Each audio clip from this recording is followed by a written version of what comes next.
Olá, caros paroquianos e caras paroquianas da Paróquia de Santa Cruz e Santa Edviges. Muito boa tarde, que a graça de Deus esteja conosco e que a inspiração do Espírito também nos conduza nessa nossa reflexão da quinta-feira, que é dedicada sempre à pastoral urbana. E hoje, de modo especial, vamos conversar sobre essa igreja que se sente responsável para ficar presente ou se tornar presente, fisicamente presente no meio de nossa grande cidade.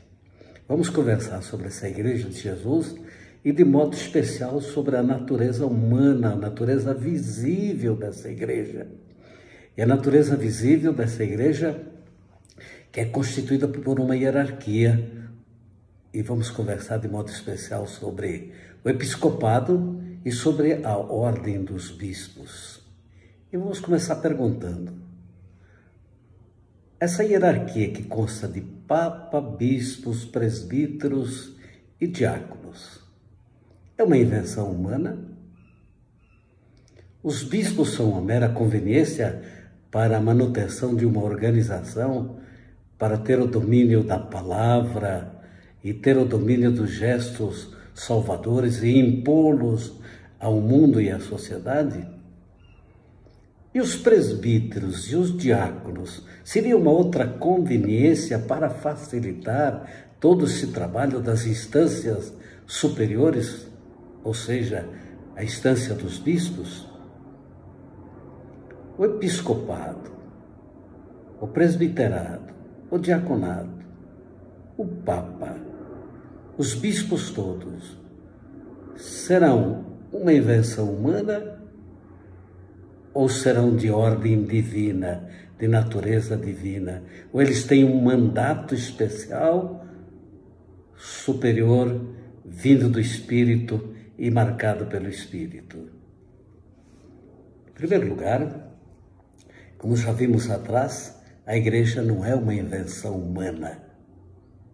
Embora nunca Jesus tenha falado sobre igreja, ele mesmo chama Pedro,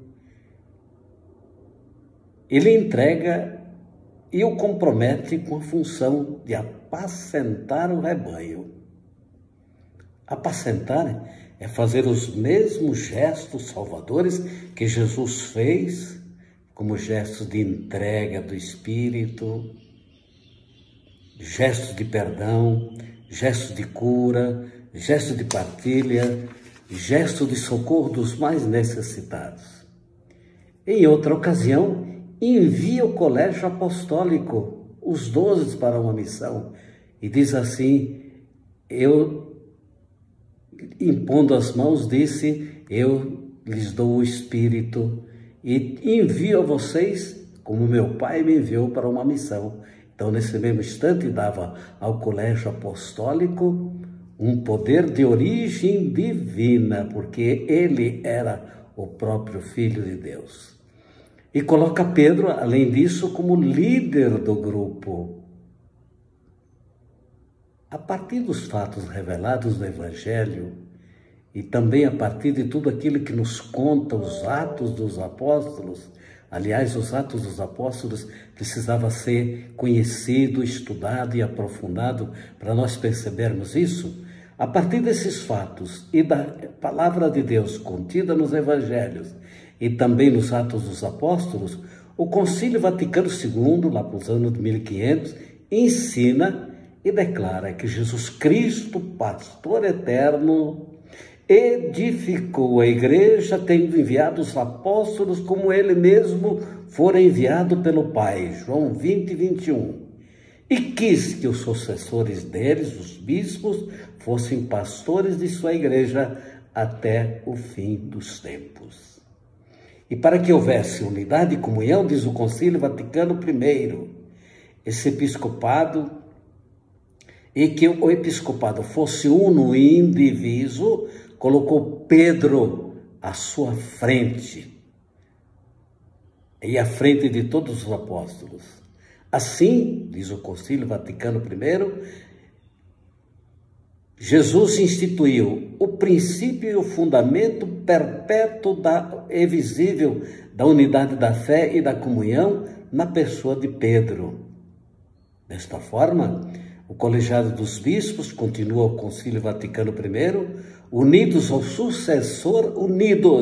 em comunhão com o sucessor de Pedro, que é vigário de Cristo e cabeça visível da Igreja, governa a casa do Deus vivo.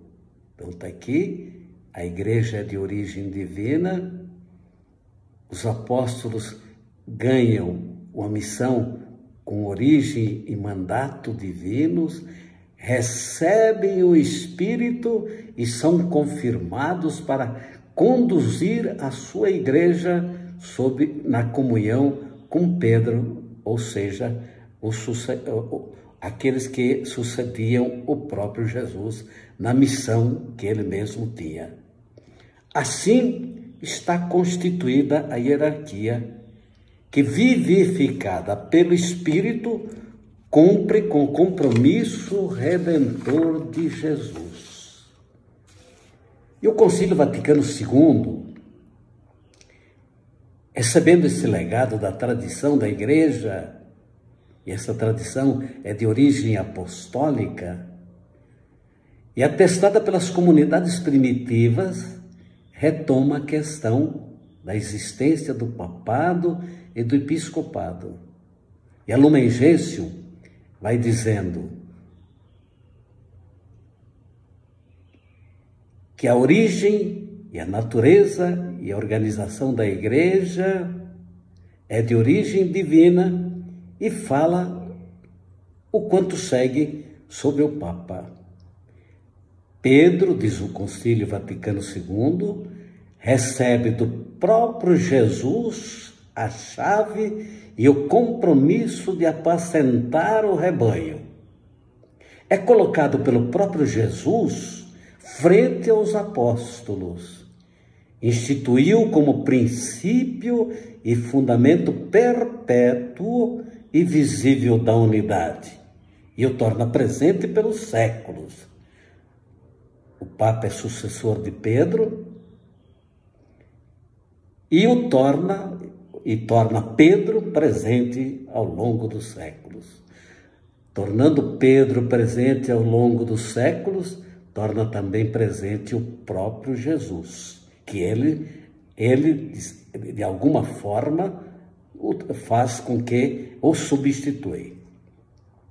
Isto significa que tudo que não está em comunhão com Pedro, que não se alinha com Pedro, não pode ser aceito como coisa de Jesus. Sobre os bispos, o Concílio Vaticano II, no documento do Lumen Gentium, ensina que são um colegiado, que são sucessores dos apóstolos e que estão unidos a Pedro e que estão em comunhão com o Papa, e que são uma instituição divina e, portanto, estão os bispos realizando, no fato de realizarem a sua missão, estão realizando aquilo que o próprio Jesus realizou. Assim, o episcopado é um sacramento, é um sinal visível de Jesus e que concede, melhor falando, e o Espírito lhes concede o poder espiritual de realizar tudo aquilo que o próprio Jesus realizou. Assim como os apóstolos impõem as mãos e dá o Espírito para instituir sucessores e pode perpetuar pela consagração episcopal a todo o colegiado, a todos os bispos ao longo dos séculos. O colégio dos bispos só tem em seu poder espiritual somente quando unidos ao sucessor de Pedro. E como sucessor de Pedro tem uma tríplice missão: a de ensinar, a de santificar e a de reger. Junto com os bispos estão os presbíteros, os padres, a quem desde os apóstolos foi conferido o Espírito para determinadas pessoas, para que exercessem o munus de ensinar, santificar e celebrar os sacramentos. Da mesma forma, os diáconos recebem por participação à ordem sagrada a missão de santificar,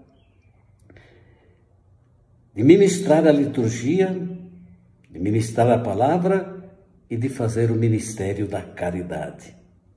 Assim, desta forma, temos constituída na Igreja a hierarquia do Papa, dos bispos, presbíteros e diáconos, como uma ordem divina que vem fundada no Espírito Santo, que foi dado a essas pessoas todas. Por conseguinte, não se tem aqui uma invenção humana, mas é uma invenção divina que veio direta de Jesus, passou por Pedro e os apóstolos e que ao longo da tradição foi passada a todos aqueles que hoje têm o ministério da ordem sagrada, seja bispo, seja padre e seja o diácono, cada um na sua instância. Pois bem, esta igreja, assim organizada de modo hierárquico e de modo muito visível, essa mesma igreja é quem tem a capacidade, junto com todos os batizados, os leigos, tem a capacidade de tornar a igreja presente no meio da sociedade. Mais um pouquinho da nossa igreja, essa igreja de Jesus, essa igreja que nasceu do coração de Jesus, essa igreja que nasceu lá no alto da cruz, do sangue derramado e da gota última de água, que foi o símbolo da entrega total do próprio Jesus. Mais um pouquinho, então, de nossa igreja. Vamos amá-la, vamos querer muito bem a ela, vamos plantá-la no fundo do nosso coração, vamos nos associar à sua missão, vamos colocar no nosso coração a missão da própria igreja e vamos enfrentar a grande cidade e dizer: esta cidade, se não for construída com alicerce do alto, com alicerce de Deus, de nada vale. Toda construção humana só tem força infinita quando baseada no alicerce do nosso Deus e Pai. Muito boa tarde a todos, sejam muito felizes e Deus os acompanhe.